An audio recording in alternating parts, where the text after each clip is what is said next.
Hello again, everyone. I am wanting to share some insights into male abusers in this video today. And this has been something that has been percolating in me for a couple of weeks of wanting to share about what I learned from an experience. I was gifted this opportunity back when I was training long ago, when I was training to be a psychotherapist. I was able to have this 3-month um, position of getting to help facilitate a group for male abusers. So this was a mandated group, which meant that these were men who had abused their female partners, and they had been convicted, and they had a choice of either going to prison or going to this group.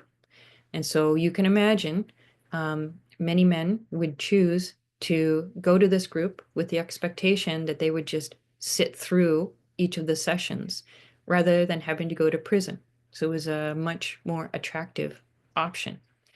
And so these were not people who were motivated to change at all. And I learned a lot from the two main facilitators. It was a man and a woman who had been running this group for years. Really, really, really strong facilitators.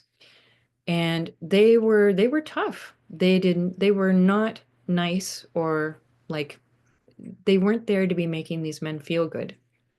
They were there to help the men. And they had to take a very tough love approach with them. So I appreciated their strength and not putting up with, you know, uh, not really wanting to curse, uh, not putting up with BS. So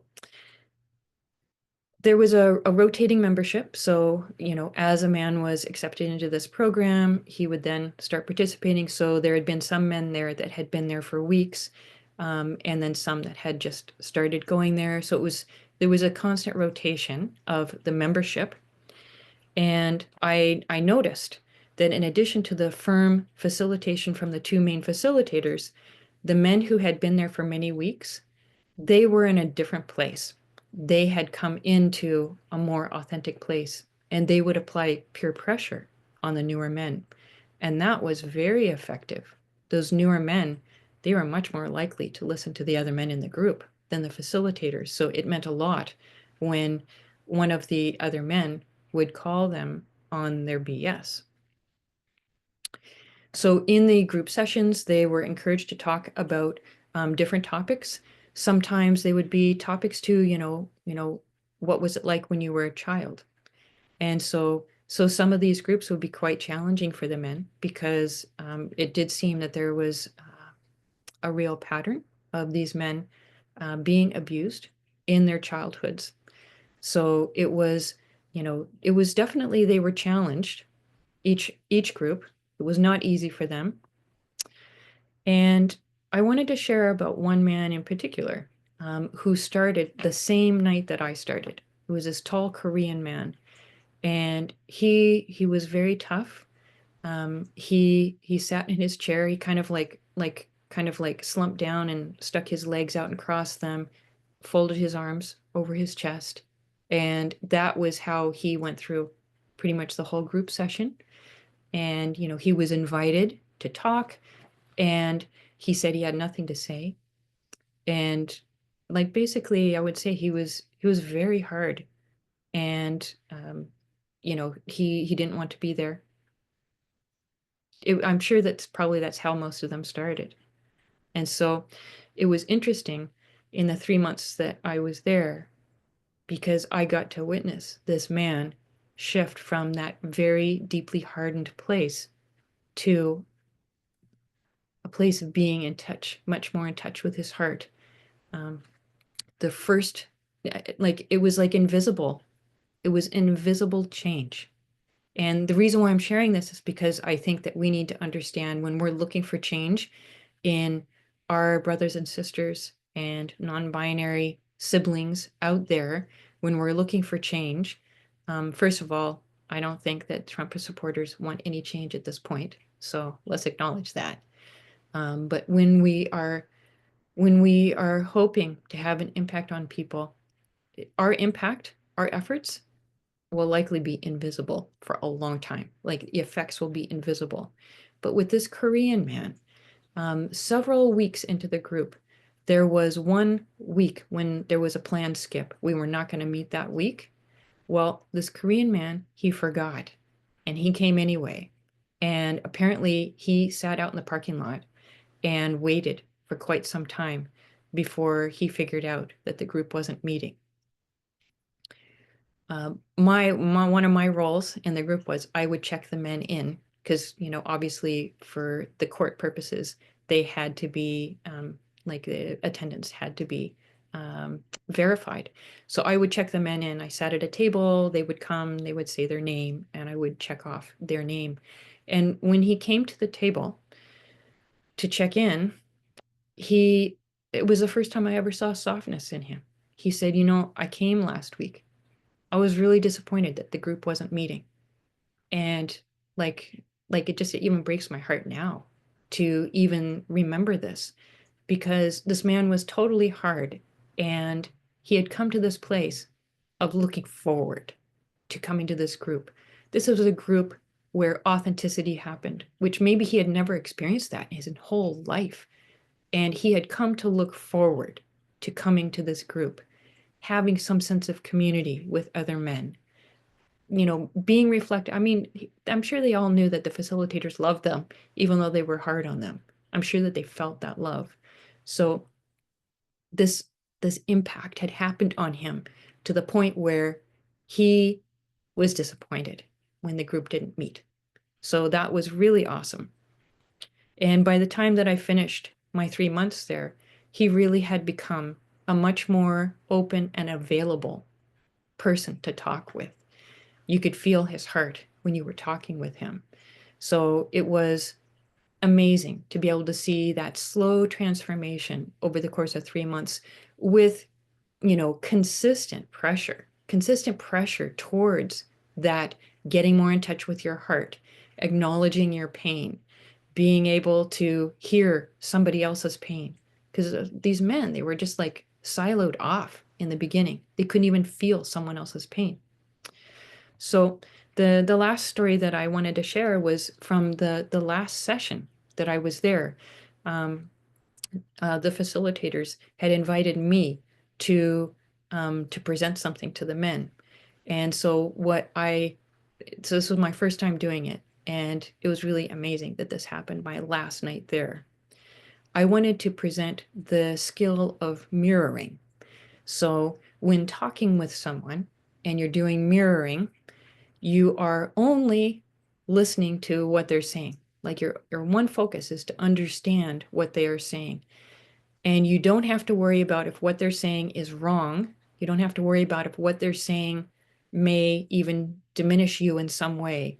Your only task is to listen to what they're saying and be able to then tell them what you heard. So it kind of takes you out of you don't have to defend yourself. Like it simplifies the conversation when you're doing mirroring. And so I explain this. I explain the whole exercise to the men. I asked for a volunteer, and one of them volunteered. And so he and we were sitting in the center of the circle in chairs facing each other. And so I asked him to tell me a bit about what he might argue with his girlfriend about, so that I could get some of maybe the common issues. And so then I took the role of his girlfriend and I invited him to take his own role. And I invited him to mirror. And I again explained what mirroring was and what it was not. And so I would start to talk about, one of the things that his girlfriend was concerned about. And he would immediately go into defending himself and like getting angry and trying to you know, like quash her, like silence her. And so then, I would pause and I reminded him, you know, you know, what mirroring was and what I was asking him to do. And so he said, okay, okay. And so we did it again. And again, he just flipped right into defending himself, like it was so ingrained in him. So we tried it again, and he said yes, that he would do what I had asked. And I'm telling you, he flipped into his standard again, and he was just arguing and battling and not mirroring. And so basically, I was thinking that maybe what I was asking of him and of these men was just out of their range, that this was not actually a good idea of something to bring to them, that I was asking too much, that it wasn't possible. And he said, let's try it one more time. And so we did. And he got it. He actually he slowed himself down enough to mirror what I, as his girlfriend, was saying. And it was like this amazing light bulb that went off for him. And he said he was so excited that he couldn't wait to go and to try that with his girlfriend. It was incredible. It was just simply incredible. It was a hard won breakthrough moment. It was me working with this male abuser to help him to be able to open his range of being able to relate into a whole new level that could actually allow for the fostering of gentleness and kindness and understanding in his relationship with his girlfriend. And, the whole group was very mind melded with him. And so when the light bulb went off for him, the light bulb went off for others in the group as well. It was a very powerful experience. So for me, this was a very important experience. Um, One piece of my history is long, long time ago when I was 21. I had been sexually assaulted by a stranger. It was a very frightening experience, and I could have been killed. It was, one of those kinds of experiences, and I had a real fear of that violence that can be in some men. And for me to have the gift of working with these male abusers in this group for the 3 months, it really opened up my range of understanding we are all people. And some people have had an easier road of being able to develop as heart centered people. Some people, and I appreciate people in comments on my videos, they have said, well, some of us have been through horrible abuse, but we have not turned into being abusers. We know that. We know that we all have different responses to being abused. But at the base and at the heart, we are all people. And for those of us that have charted a way that is more about gentleness and kindness, um, we need to sink deeply into our roots to see how can we expand that energetic frequency so that more of our brothers and sisters and non-binary siblings can join us in that place of gentleness and love and heart and care. So we need to look at how each of us has some areas where we can expand and we become more powerful people that can invite others into a more beautiful humanity. So I think that probably I should be wrapping up this video here. Sorry for my little mini meltdown there. And I really do appreciate all of you so very much for engaging these topics. And I really welcome you commenting below this video. Okay.